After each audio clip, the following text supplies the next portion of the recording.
प्रभु यीशु मसीह के प्रिय और मधुर नाम में आप सबों को जय मसीह की। Praise the lord. यीशु सहाय शालोम कहती हूँ। परमेश्वर पिता का धन्यवाद देते हैं। इस समय में हम एक बहुत ही महत्वपूर्ण और सचमुच में इम्पोर्टेंट विषय को लेकर के मैं आने पा रही हूँ।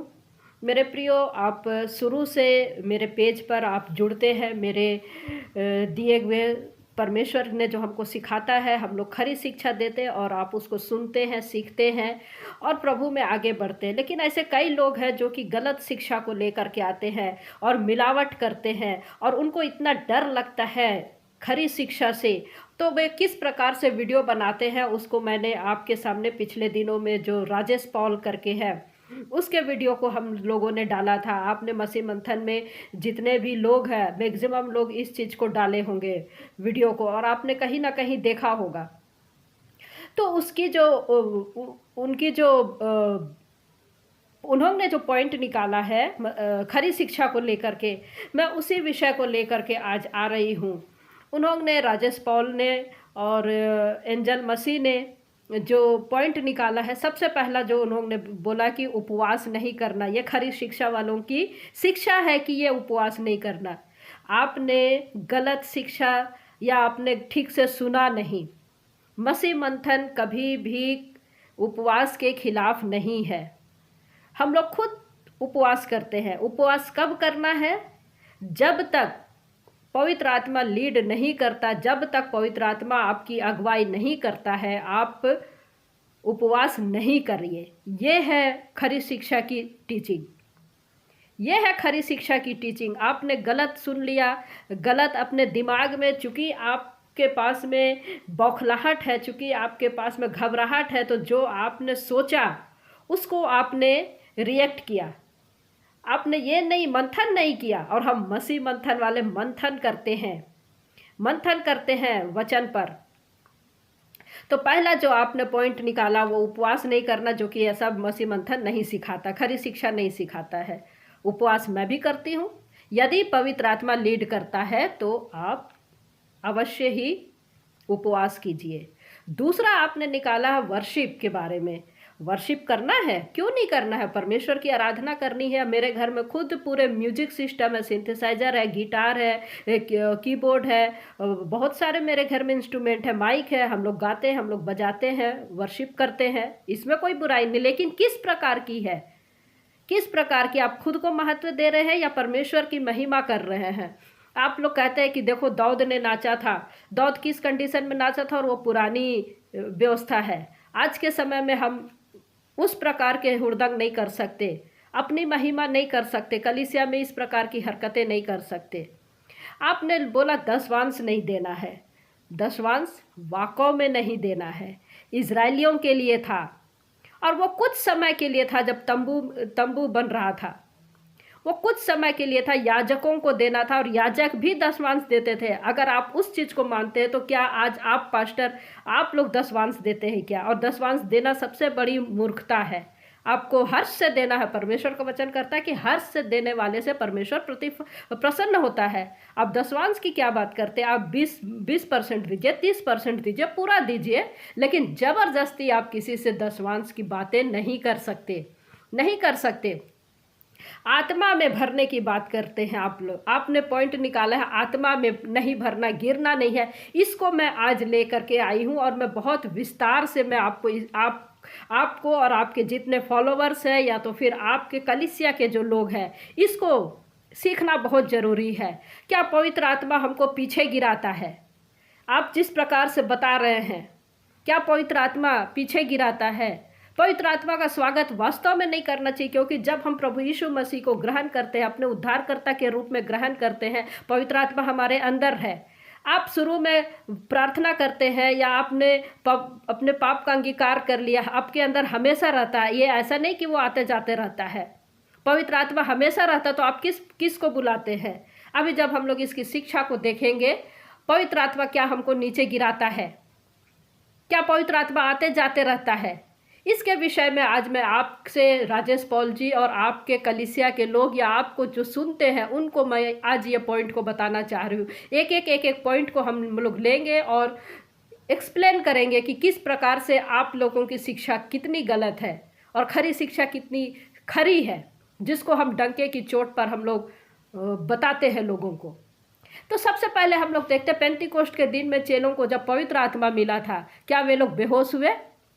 क्या वे लोग बेहोश हुए? मैं आपसे पूछ रही हूँ राजेश जी, मैं आपसे पूछ रही हूँ एंजल जी, क्या पवित्र आत्मा जिस दिन मिला था उस दिन क्या वे लोग बेहोश होकर के गिरे? बल्कि पवित्र आत्मा से परिपूर्ण हो गए और परमेश्वर की महिमा करने लगे अन्य भाषा में।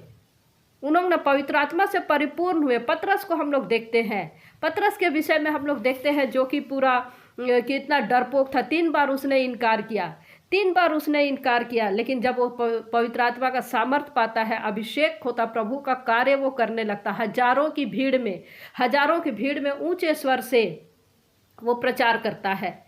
तो पवित्र आत्मा की सहभागिता मिलने के बाद व्यक्ति जो है साहस से भर जाता है, उसका डर खत्म हो जाता है, प्रभु के नाम का वो प्रचार करता है। जैसे 3000 से ज़्यादा लोग प्रभु को अंगीकार किए थे। तो ये है पतरस की बहादुरी, जब पवित्र आत्मा उसको छुआ, ना कि वो पीछे की ओर गिरा। हम कुरनेलियुस के घर में देखते हैं, कुरनेलियुस प्रेरितों के कार्य 10वां अध्याय, अन्य भाषा में प्रार्थना करने लगा, वो पीछे नहीं गिरने लगा। क्या कहता है देखिए, उसने दिन के तीसरे पहर के निकट दर्शन में स्पष्ट रूप से देखा कि परमेश्वर का एक स्वर्गदूत उसके पास भीतर आकर कहता है, हे कुरनेलियुस। उसने उसे ध्यान से देखा और डर कर कहा, हे प्रभु क्या है? उसने कहा, तेरी प्रार्थना और तेरे दान स्मरण के लिए परमेश्वर के सामने पहुंचे। तो क्या कुरनेलियुस बेहोश होकर के गिरा? क्या कुरनेलियुस बेहोश होकर के गिरा या पीछे गिरा? मेरे भाई पास्टर साहब, राजेश पॉल जी, ऐसा नहीं है। परमेश्वर की पवित्र आत्मा की सामर्थ्य में वो बेहोश होकर के पीछे नहीं गिरा। मैं आपको और भी बहुत सारा पॉइंट दिखाती हूँ। यूहन्ना रचित सुसमाचार उसका 18 अध्याय को हम लोग देखते हैं। 18 अध्याय 6वां पद, इसमें क्या कहता है वचन? उसके यह कहते ही मैं हूँ, वे पीछे हटकर भूमि पर गिर पड़े। ये कौन है? यीशु मसीह को कुछ प्यादे और यहूदी लोग जो है पकड़ने आए थे, बंदी बनाने के लिए आए थे। ये विश्वासी नहीं थे, ये प्रभु के लोग नहीं थे, ये विरोधी लोग थे। और परमेश्वर की सामर्थ्य से वे पीछे हटकर गिरते हैं। तो जो लोग कलीसिया में पीछे हट करके गिरते हैं, बहुत ध्यान से सुनिए, जो लोग कलीसिया में पीछे हट करके गिरते हैं, बेहोश हो जाते हैं, वे परमेश्वर के विरोधी है। कुछ लोग जो है पीछे गिर जाते हैं वे लोग। देखिए प्रेरितों के कार्य 9वां अध्याय उसका 1 से 8 पद में जब हम लोग पढ़ते हैं, प्रेरितों के कार्य 9वां अध्याय 1 से लेके 8 पद तक जब आप पढ़ेंगे, एक्ट चैप्टर 9 वर्स 1 to 8, यहाँ पर हम लोग देखते हैं शाऊल का हृदय परिवर्तन। यहाँ पर वो पौलुस नहीं बना है, वो शाऊल है। स्तिफनुस की वध करने के समय में वो शामिल है, कलीसिया को सताने वाला, वो विश्वासी नहीं है। तो जो लोग भूमि पर गिर जाते हैं वो लोग अनकॉन्शियस हो जाते हैं, और जो लोग बेहोश होकर के गिरते हैं, इसका मतलब है कि वो कलीसिया को सताने वाले हैं, प्रभु को सताने वाले लोग हैं। हे शौल तू मुझे क्यों सताता है? जो लोग पीछे गिरते हैं, याद रखिए आप कलीसिया को सताने वाले लोग हैं, परमेश्वर के विरोधी है, यीशु के विरोधी है।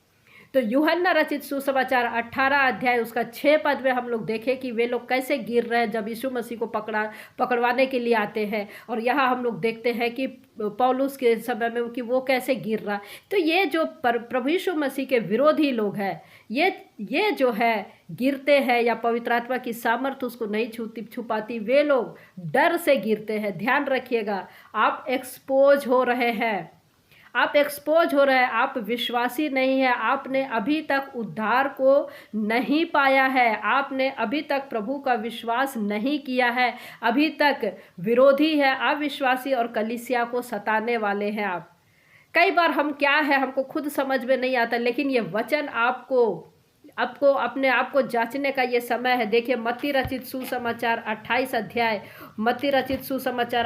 अध्याय उसका 1 से लेकर के 4 पद तक यहाँ वचन हमको क्या बताता है। मत्ती 28 1 से 4 पद तक यहाँ मरियम और मगदलिनी और दूसरी मरियम कब्र को देखने आई। यहाँ क्या हो रहा है? यीशु मसीह का पुनरुत्थान के समय हो रहा है।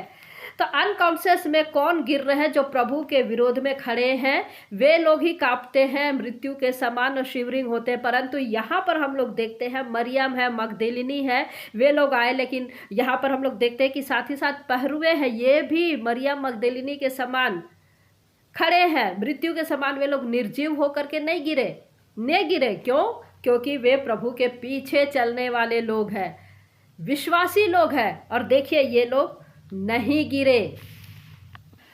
तो इससे स्पष्ट पता चलता है कि जो लोग अविश्वासी होते हैं, जो लोग सताते हैं प्रभु को या उसके लोगों को, जो लोग विरोध करते हैं, वही लोग उसकी उपस्थिति को, उस पवित्र आत्मा की उपस्थिति में कांपने लगते हैं, शिवरिंग करने लगते हैं, निर्जीव की तरह वे लोग गिरने लगते हैं। लेकिन जो विश्वासी होते हैं ना, वे लोग पवित्र आत्मा को ग्रहण करते हैं, तब वे हियाव के साथ में रहते हैं, साहस के साथ में रहते हैं। इसलिए पवित्र आत्मा वो हमको सुलाता नहीं है, हमको गिराता नहीं है, अनकॉन्शियस नहीं करता, लेकिन वो हमको जगाता है, हियाव देता है। वो हमको सुसमाचार प्रचार करने के लिए तैयार करता है, वो हमको तैयार करता है। देखिए प्रकाशित वाक्य, मैंने कितने सारे पॉइंट आपको दे दिए राजेश पॉल जी।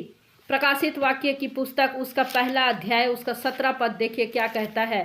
प्रकाशित वाक्य 1 उसका 17 वचन क्या कहता है? जब मैंने उसे देखा तो उसके पैरों पर मुर्दा सा गिर पड़ा। उसने मुझ पर अपना दाहिना हाथ रखकर कहा, मत डर, मैं प्रथम और अंतिम और जीवता हूँ। क्या कर रहा है यहाँ पर? उसने उसे देखा तो उसके पैरों पर मुर्दा सा गिर पड़ा। प्रभु यीशु मसीह ने अपनी महिमा वाले रूप को यूहन्ना के सामने प्रकट किया, और यूहन्ना के सामने प्रकट किया। लेकिन हम लोग क्या देखते, कई लोग बोलते हैं ना कि यूहन्ना भी तो प्रभु यीशु मसीह के चेले थे, प्रभु यीशु मसीह की उपस्थिति को वो झेल नहीं पाया और मुर्दा सा गिर पड़ा। लेकिन यहाँ पर यूहन्ना जो है पीछे होकर के नहीं गिरा, वो तो पैरों पर मुर्दा सा गिर पड़ा, अर्थात वो सामने होकर के गिरा। सामने होकर के पैरों सा मुर्दे के समान गिरने का अर्थ है कि जब उसने प्रभु की महिमा को देखा तो उसने दंडवत की, आदर किया, पूरा झुक करके मुर्दा सा वरन मुर्दा सा वो गिर करके मानो एक तरह से उसने दंडवत किया। तो मेरे प्रियो, यदि मेरे और आपके पास में प्रभु यीशु मसीह साक्षात आ जाएगा, एक कल्पना करके देखिए, तो आप किस प्रकार से गिरेंगे? आप पीछे बेहोश होकर के गिरेंगे या सामने दंडवत करके गिरेंगे? यदि आप पीछे गिर रहे हैं तो आप विरोधी हैं, और यदि आप सामने गिर रहे हैं तो सचमुच में आप आदर कर रहे हैं, पवित्र आत्मा को ग्रहण कर रहे हैं, आप उस पर पवित्र आत्मा की संगति आपको मिल रही है, और आप जो है हियाव के साथ में, साहस के साथ में कलीसिया के कार्य के लिए आगे बढ़ रहे हैं। तो मेरे प्रियो, इस बात से ही पता चलता है कि पवित्र आत्मा जिसके अंदर रहता है वो डरता नहीं है। एक और एग्जाम्पल, मत्ती रचित सुसमाचार 17 अध्याय पद 5 से यीशु मसीह का रूपांतर के समय की बात है। वह बोल ही रहा था कि एक उजले बादल ने उन्हें छा लिया, और उस बादल में से यह शब्द निकला, यह मेरा प्रिय पुत्र है जिससे मैं प्रसन्न हूँ, इसकी सुनो। चेले यह सुनकर मुंह के बल गिर गए और अत्यंत डर गए। तो ये किस प्रकार का गिरना है? ये महिमा वाली गिरना है, आदर वाला गिरना, ना कि पीछे डर से गिरना। तो जो अविश्वासी होते हैं ना, जो प्रभु के विरोध में होते हैं और जो यीशु मसीह की कलीसिया को सताते हैं, वही लोग पीछे गिरते हैं। पवित्र आत्मा कभी भी हमको पीछे की ओर नहीं गिराता है। पवित्र आत्मा हमें एक बार छूता है, और जब हम प्रभु का अंगीकार करते हैं, सच्चे मायने में प्रभु के सामने जब हम पश्चाताप करते हैं, तब वो हमको छूता है और हमको पवित्र आत्मा से भरता है। तब हम पीछे की ओर नहीं वरन घुटनों के बल गिरते हैं और अपना प्रायश्चित करते हैं और प्रभु यीशु मसीह के सामने अपने आप को समर्पण करते हैं।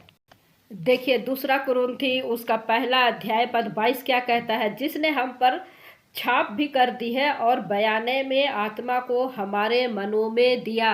अर्थात जब हम उसको अंगीकार करते हैं, पश्चाताप करते हैं, मसीह में जब हम आ जाते हैं, पवित्र आत्मा की छाप हमको दी गई है। जिस समय हमने सच्चा अंगीकार किया, जिस घड़ी हमने सच्चा पश्चाताप किया, जिस घड़ी हमने उसको अंगीकार किया, पश्चाताप जब हम करते हैं, पवित्र आत्मा हमको परमेश्वर ने, प्रभु यीशु मसीह ने हमको दे दिया। दे दिया और हमको उसकी छाप दी गई है, और ये हमारे जीवन के जब तक रहेगा, जब तक हमारी मृत्यु नहीं आती तब तक हमारे साथ में रहेगा ये। तो ये आता जाता नहीं है, और जब वो हमारे साथ में है तो हमको वो हियाव देता है, साहस देता है कि हम उसके कार्य को कर सके, उसके कार्य को कर सके और शैतान और संसार से लड़ सके। तो राजेश पॉल जी, ये मैसेज आपके लिए है और आपके लोगों के लिए है। इसका नेक्स्ट वीडियो मैं बनाऊंगी, क्योंकि आपने बहुत ही एक और पॉइंट को आपने इंडिकेट किया था, उसको भी मैं बताऊंगी।